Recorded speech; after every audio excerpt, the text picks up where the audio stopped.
Let us understand details related to indexes for constraints. Constraints such as primary key and unique are supported by indexes. When it comes to primary key, it has to be unique, and also we cannot store null values in the primary key columns. When it comes to unique, data has to be unique. However, there can be null values in the unique columns. Unless data is sorted, we need to perform full table scan to enforce uniqueness either in primary key or unique. Almost all the databases will create indexes implicitly for primary keys as well as unique constraints. Otherwise, it will take too much of time just to enforce the uniqueness, which can be counterproductive for our applications. We cannot define primary key or unique constraint without associated index. Even if you try to drop the underlying index that is created when you actually create primary key or unique constraint, it will just fail. It will not let you drop the underlying indexes when the index is associated with a constraint to enforce either primary key or unique. It is quite common that we explicitly create indexes for foreign key columns to improve the performance. We have seen an example as part of the previous topic. We just created index on order item order ID, which is nothing but a foreign key column, to improve the performance of queries where we are trying to get the order details by passing the order ID to the query. That being said, let's connect to the database. Let's drop the table users, also the sequence if it exists. Then let's create the table users where user ID is normal int column. We have 3 constraints. All of them are not null constraints. You can also validate by running this query. As part of the table constraints, we can only see 3 constraints for table users, and all of them are nothing but check constraints for not null or not null constraints.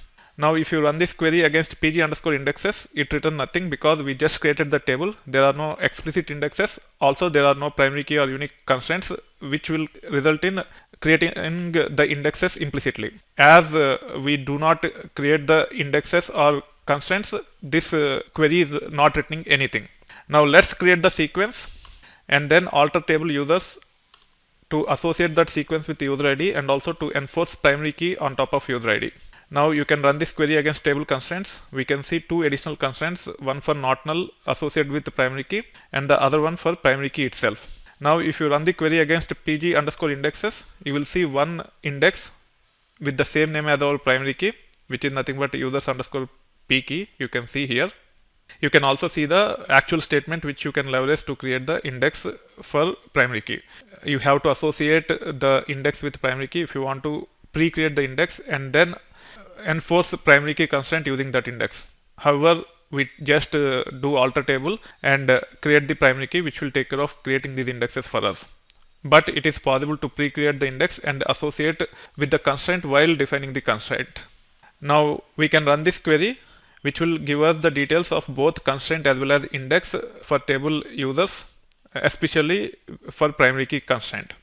You can see table catalog, table name and constraint name coming from table constraints and then index name coming from pg underscore indexes. You can join based upon the constraint name and index name between these 2 tables or views to get these results. Now let's create a unique constraint. Let's run this query. On top of the primary key constraint, we also have unique constraint now. You can also run this query against pg underscore indexes, which will give us additional index details. In this case, when we create the unique constraint, it also created an index for us, and this is the index. You can see the index name, which is same as the constraint name, and also you can see the create index statement for that index. You can run this query to get the details about the unique constraints. Now this query will give us all the primary key constraints as well as associated indexes from the underlying database IT versus retail DB. You can see details with respect to all the primary key constraints as well as unique constraints along with associated indexes.